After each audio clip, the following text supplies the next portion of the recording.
Hello everyone, welcome to part 2 of this mini-series. If you haven't already watched it, there was previously a video on common criticisms of the neurodiversity movement. That was more about criticisms that many people had, regardless of whether they were for or against the movement.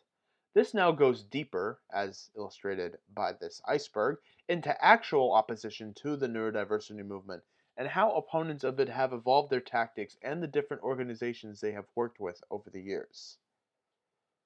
I'm going to give a content warning for this one, as the topic for this video is quite heavy. There will be discussion of institutionalization, in-context use of the R word, applied behavior analysis, and eugenics. Viewer discretion is advised. People who actively take action against the neurodiversity movement use several tactics to discredit its proponents. These are also things people opposed to the disability rights movement have historically done. Some of these are things that Jim Sinclair talked about in the history of ANI, though I'm only using that as a framework here rather than a direct reference. There are several logical fallacies you're going to see in this video, but the main one opponents of neurodiversity and disability rights use is shifting the goalposts. The main thing they like to do is claim that the people who criticize their work, or are the people they are criticizing the work of, are not actually disabled. Therefore, they cannot understand the true struggles that people who are quote unquote truly disabled face. The way they've described this has changed over time, as you will see later. The people leading these movements to them are high functioning and articulate, which is unlike their offsprings. This is something I talked about plenty in the first part. Another card they like to play is claiming that the people leading these movements are self-diagnosed. This especially rings true for the neurodiversity movement, since it largely includes, though is not limited to, neurological disabilities that are not as readily visible to the general public. These people generally are staunch opponents of self-diagnosis. There are a number of reasons as to why people oppose self-diagnosis. Some of the more recent opposition to it stems from it apparently being a trendy thing to do on TikTok. I do not use TikTok. I used to, but got tired of it pretty quickly. What I can say is that TikTok is not the real world. And just because something is popular on that app doesn't mean its real world impact is that significant. There are things that have trended there that absolutely have had real world implications, but in this case, I would caution against using it as a frame of reference for people pretending to be neurodivergent. I talked a decent amount about self-diagnosis in the previous video, so I'm not going to spend much time on this specific point, but claiming people are self-diagnosed even when they do have an official diagnosis is something the opposition likes doing.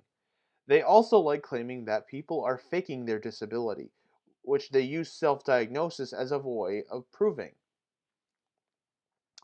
If there is undeniable proof that they are disabled, perhaps if they are mostly or fully non-speaking or have an intellectual disability, what they will then do is claim that they are being controlled by an outside force. Non-speakers also get accused of faking their disability too, though. This may take the form of claiming they are using a debunked communication method, so the words coming from them are not truly theirs. This especially rings true for users of facilitated communication and rapid prompting method. To them, nobody who is truly profoundly disabled would be able to articulate their thoughts on what is being done to and said about them. So the goalposts here start with, "You're too high functioning," or "You're not even really disabled," then move to, "You're being puppeted and don't actually believe that." Another tactic used in their playbook is to deliberately provoke people, wait for the inevitable vitriol to ensue, perhaps wait for someone to go too far, and then claim victimhood. This is the MO of provocateurs in general. They will insert themselves into disability rights spaces and say things they know are not popular to say there, and then get the expected reaction. They may later write or co-publish an article about a supposed war between parents and autistic people. It's all planned and manufactured. Now, there are indeed some people who simply hold these beliefs and don't deliberately provoke too, though there are also agitators. This is mostly about the deliberate, organized opposition.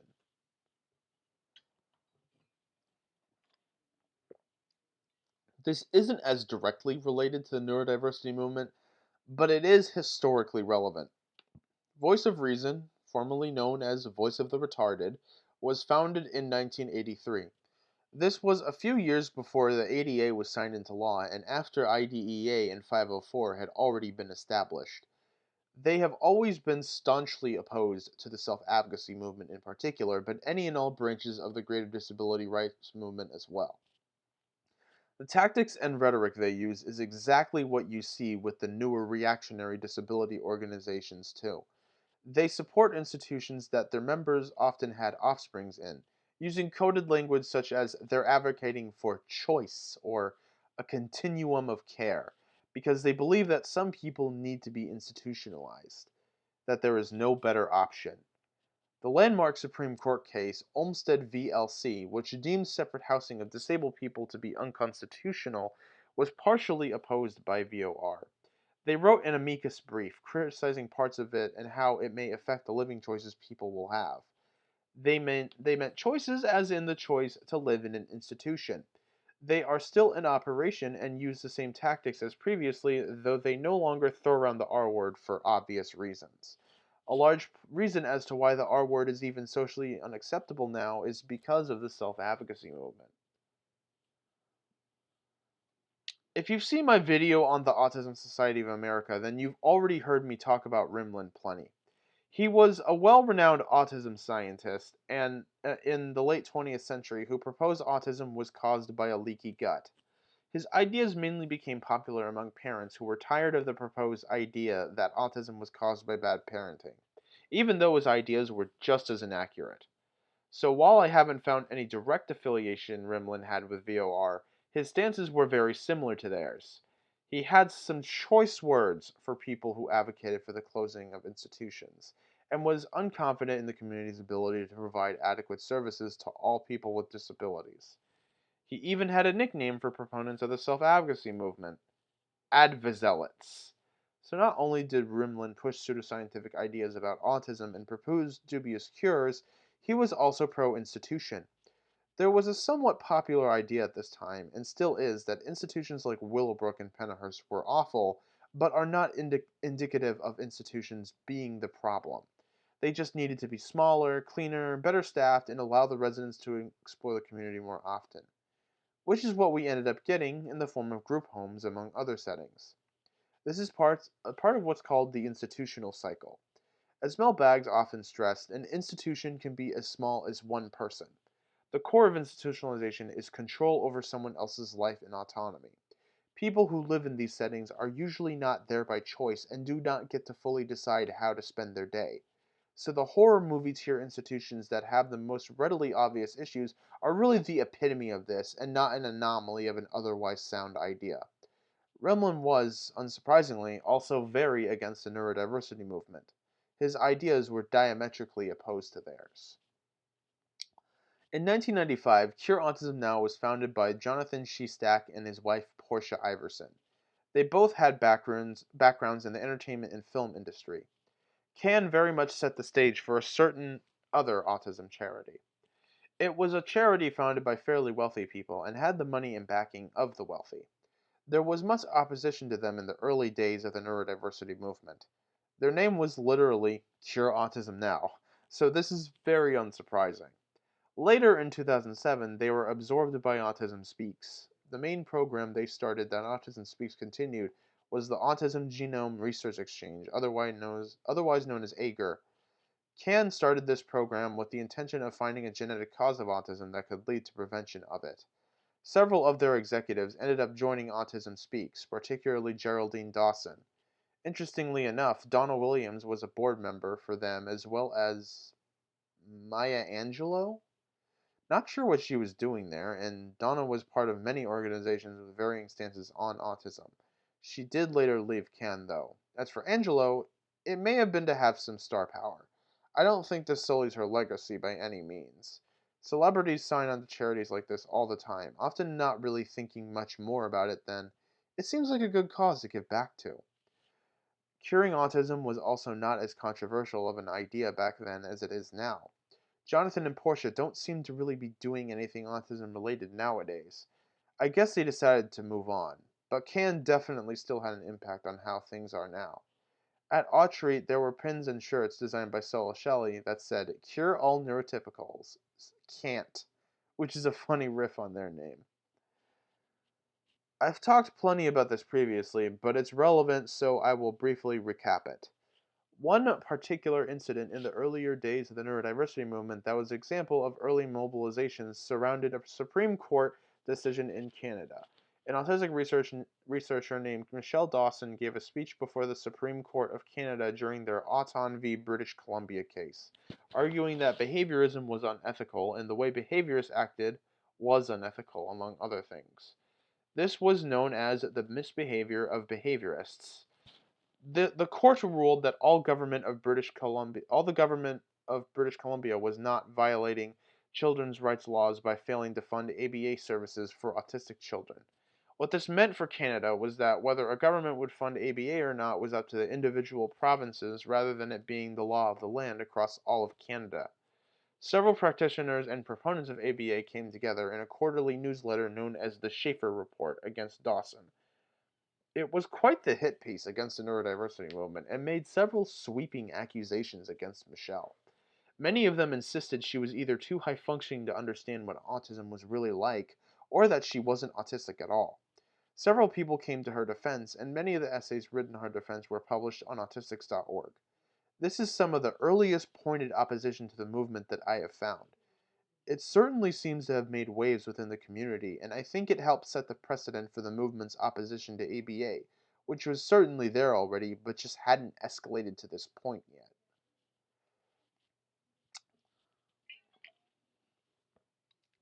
Okay, so now we're seeing Autism Speaks come into the picture. Like Can, they were started by a wealthy couple and were funded by wealthy people. Though this time the people behind them were even wealthier and had more friends in high places. Something I really need people to understand, and it took me a while to really see this myself, is that Autism Speaks has always aimed to be the centrist of the autism discourse. That may sound hard to digest given that they historically have been very much on the side of curing autism, treating it like a terrible disease, releasing horribly stigmatizing ads and documentaries, among other things. This is all true, and all valid reasons not to like them. However, the stuff they produced in their earlier years was more commonplace and were in fact considered the center. That, of course, is not to say that there was no pushback to it, there most certainly was. It's just that said pushback is why stuff from the earlier days are considered unthinkable in today's world. The neurodiversity movement has shifted the Overton window of autism politics. This is in large part why Autism Speaks has cleaned up their rhetoric in recent years, along with the departure of key executives who were pushing for the fear mongering. Now, as I've discussed in earlier videos, this does not mean I think they're a reformed or potentially salvageable organization. It just means that they're not extremists, though they have always had and continue to have some connections to the extremist and reactionary side, which centrists often do by refusing to take a harder stance on things. Many of the people who have left Autism Speaks have continued onto other autism organizations that are also doing very real harm. So they absolutely had an impact on autism politics that is still felt to this day. One of these people is Allison Singer, who was their vice president for several years. I'll discuss her more in the coming slides, but it never ceases to amaze me how she's continued to have a career even after what she said about her daughter Jody and autism every day. She never truly apologized for it either, and even if she did, what she's done with her career would make any real apology ring hollow. A few more names that will become relevant later are Lori Unum and Judith Ursity, both people who were Autism Speaks executives for many years and were a large part of them pushing for widespread healthcare coverage of ABA for all 50 states. So again, Autism Speaks has done a lot of harm, but they were never extremists per se. They also are starting to become much less relevant, though given that they have paved the way for worse organizations, it's not much of a win. The Interagency Autism Coordinating Committee, IAC, was started after President Bush signed the Combating Autism Act in 2006. They are a government advisory board run by the National Institute of Mental Health. What they do is advise the federal government on what areas of autism research should be prioritized by the federal autism budget. The people who lobbied for the Combating Autism Act were mainly Autism Speaks and Autism Society of America personnel.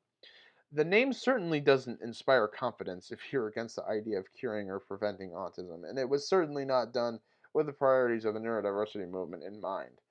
The movement was still building political power, though, so this is to be expected. IAC has historically been mainly composed of people who are not openly autistic or otherwise neurodivergent, and are often either caregivers, professionals, or both. People are nominated and then appointed by the NIM directors. Autistic people started being appointed circa 2010. Ari Naiman, Scott Robertson, John Elder Robinson, and Stephen Shore were among the first to be. They all had beliefs that aligned with the movement, though to varying degrees, especially in John's case. John Elder Robinson, or JER for short, is infamously known for fence-sitting on several issues, often aligning himself with people who are ostensibly anti-neurodiversity uncritically. JER wrote a New York Times bestseller and gained a lot of clout off of that, then eventually found himself among the neurodiversity movement crowd, though I've always considered him as more along the fringes of the movement than outright being part of it. Stephen is also pretty iffy, but I don't want to stay on this for too long. Ari and Scott are very solidly aligned with the movement. As time has gone on, the Combating Autism Act has been renamed to the CARES Act per input from advocates, and more autistic people have been appointed to the IAC. Some of them being more radical, others being more centrist in their autism politics. I feel like these are deliberate choices from the NIM as an attempt to represent all sides of the discourse. There are still mostly parents and professionals, some being more friendly to the neurodiversity movement than others. Because the IAC has made the decision to stay centrist, you will often see comments either from public commenters or IAC members themselves, who often have very harmful beliefs about autism and autistic people. Autistic people being on the IAC and appearing as public commenters has had a slight change on the shifting of funds away from causation research and more into research on quality of life, though since there's still a severe power imbalance, it's very much still an uphill battle. Joshua Gordon, their chair, doesn't seem to be particularly in favor of the neurodiversity movement. He is friends with Allison Singer, so given that he has a say in nominations, a lot of his choices track if this is true. Opponents of the neurodiversity movement have increasingly used IAC meetings as an opportunity to say and do things that they know will rile up the neurodiversity crowd. There's historically been a lot of butting heads at these meetings. It really gives you a front and center view of what the so-called autism wars look like. It often feels questionable to me whether the efforts to turn things around by being at a table that was never made for us is really worth the intense emotional labor, but since this is the federal government we're talking about, there are very real repercussions to us not being present. It's, if nothing else, interesting to watch these meetings play out. In 2009, Allison Singer broke away from Autism Speaks and started her own organization, Autism Science Foundation. The main reason for this was due to Autism Speaks' refusal to take a solid stance in favor of vaccines and against the idea that autism was caused by childhood vaccinations. Katie Wright, the daughter of Autism Speaks' co-founders, fully believed and still does that her son's autism was caused by vaccines. She used to work more closely with AS until they decided it was too divisive, since, remember, they are centrists. They still funded research into the possibility of vaccines causing autism, though, and would not completely back down from it until about 2016. It doesn't seem like Singer ever held that much ill will towards them, to be clear. She just wanted her own nonprofit. The Autism Science Foundation is supportive of funding genetic research on the causes of autism to discover more effective treatments, which is very common language for what used to be called autism prevention.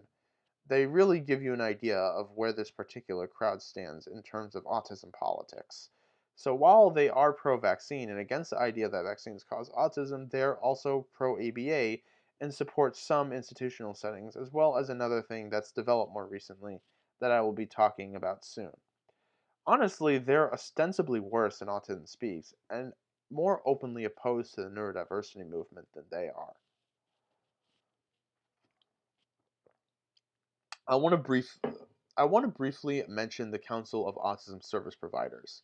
It's led by Lori Unum, who previously worked with Autism Speaks. Judith Ursity is also a staff member here. They were previously the Council in Autism Services, started in 2009, before expanding to what they are now in 2015. Their staff and board are stacked with BCBAs. It's pretty obvious their main objective is to lobby for more coverage of ABA services. They existed while Autism Speaks was still getting coverage guaranteed for all 50 states, though now they are looking to limit the caps on hours and to further solidify the laws now in place. Early last year, advocates in the state of Virginia pushed for a bill that would have removed certain requirements for a kid to get access to an AAC device. CASP showed up to a public comment section and opposed this bill, saying it needed tighter wording and needed to take evidence based practice into mind. It was somehow not consistent with federal law. A representative of Autism Speaks also showed up to this and gave a neutral stance, but was critical of the bill. So, not exactly neutral, but they probably wanted to maintain their centrist image. The real reason they opposed the bill was because it wasn't ABA specific and they weren't invited to collaborate, since the people pushing for it were not part of the ABA lobby. You can definitely expect to see more of this in future efforts towards lobbying for provision of non ABA autism services. Here's a Venn diagram of many different autism organizations that show you where they stand on vaccines and where they stand on ABA. You could swap ABA with institutions here and basically get the same diagram. As you can see, the self-advocacy orgs aligned with the neurodiversity movement are against ABA institutionalization but are pro-vaccine. It's safe to say that's generally the position of the greater neurodiversity movement. Organizations like the current Autism Speaks, ASF, and National Council on Severe Autism support both. Orgs that are strictly anti-vaccine like Generation Rescue and Age of Autism support neither. They are against vaccines, at least mainstream ones, because they think they are fraudulent and big pharma is untrustworthy.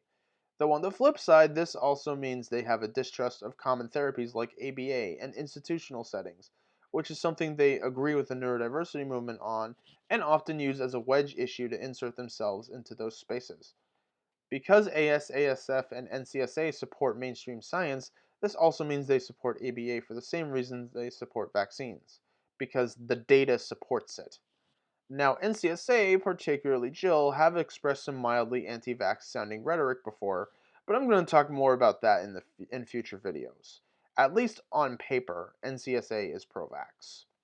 This all creates an interesting meta where you often see strange bedfellows hook up, which is common in movements. TACA, the Autism Community in Action, is also in the same realm as Age of Autism and Generation Rescue, but they also support APA. NCSA, I've talked about before, and is a very important player here. They are very similar in essence and tactics to VOR, and there is even some collaboration between the two. Allison Singer, yep, her again, and Jill Escher started it in early 2019. Outside of vaccines, they support everything the neurodiversity movement is against, and is against everything the neurodiversity movement is for.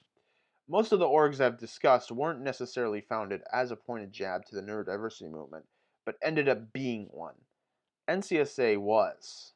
They basically exist as a pointed fuck you to the movement, an attempt to provoke its proponents at every turn.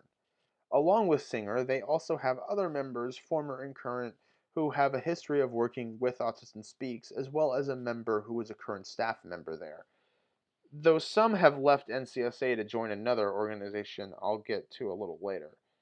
They talk to lawmakers and use the same "we support choice and a continuum of care" rhetoric VOR does, and they go after anyone who uses rapid prompting method or facilitated communication, as those are not evidence-based, so therefore the people who use it to communicate are being puppeted.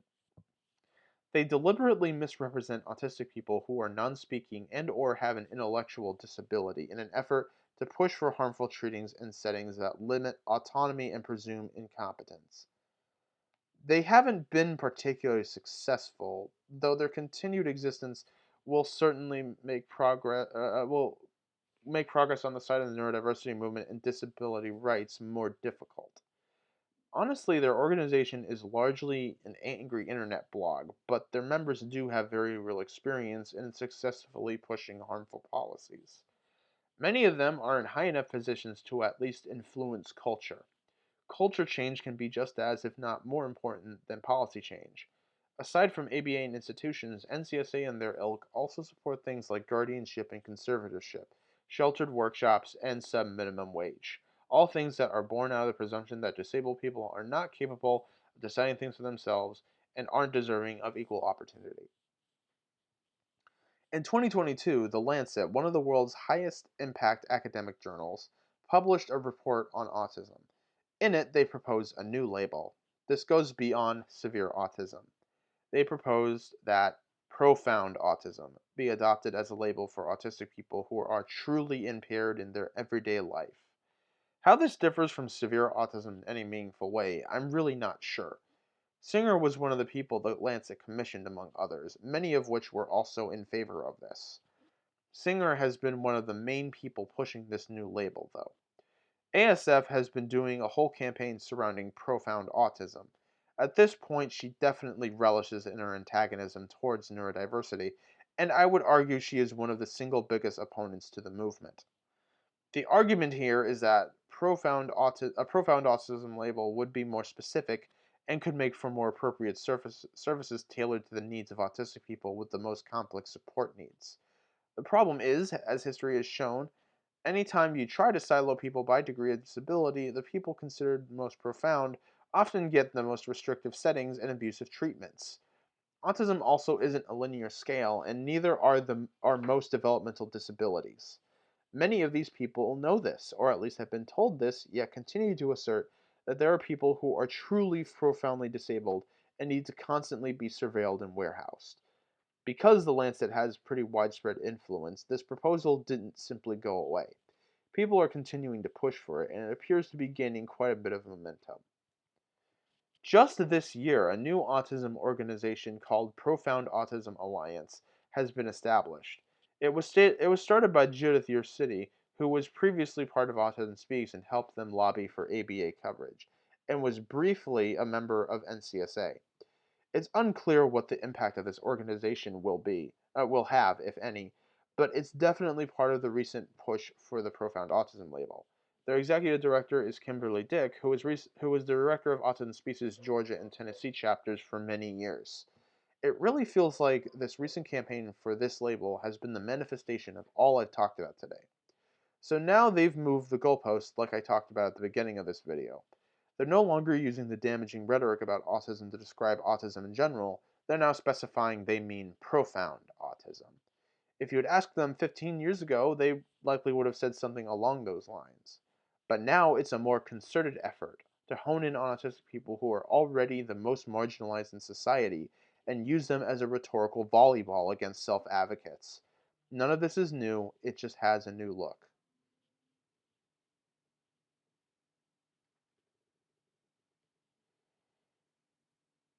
So let's revisit the common tactics here for a second. So these current proponents of profound autism like to accuse neurodiversity proponents of being either too high functioning to understand or self-diagnose, which they don't find any validity in. So any autistic person speaking out against this idea isn't autistic enough to get it, and the people they deem profound somehow unanimously are. If they are visibly disabled, perhaps use AAC, a letterboard, or FC, they either are not disabled enough to be profound or are being controlled by someone with an agenda. Lastly, they will show up to things like IAC meetings where they know self-advocates will be present, repeat the same things they always do, wait for the inevitable protests, and then claim that there is a war against them later in an article on websites like Psychology Today. These tactics are clear as day, and hopefully if you weren't already privy to them, you are now. I don't think there necessarily needs to be any kind of truce or peace treaty here. I think this is just how progressive movements work. There's inevitably opposition that has to be dealt with, and there needs to be proper education on these issues that outnumbers their teachings. Originally, the next part of the series was going to be how opposition to the neurodiversity movement aligns with the far right. However, I've decided to add an extra video on false autism theories, most notably the vaccine autism theory. The graphic was taken from an Autism Hub blog from the 2000s. I feel like I can't properly discuss that final part yet without a little more context. The anti-vaxxer movement is obviously part of the neurodiversity movement's opposition, but they have a very specific set of politics and tactics that differ from what I focused on in today's video. so they are getting their own. Thank you for watching, and see you next time.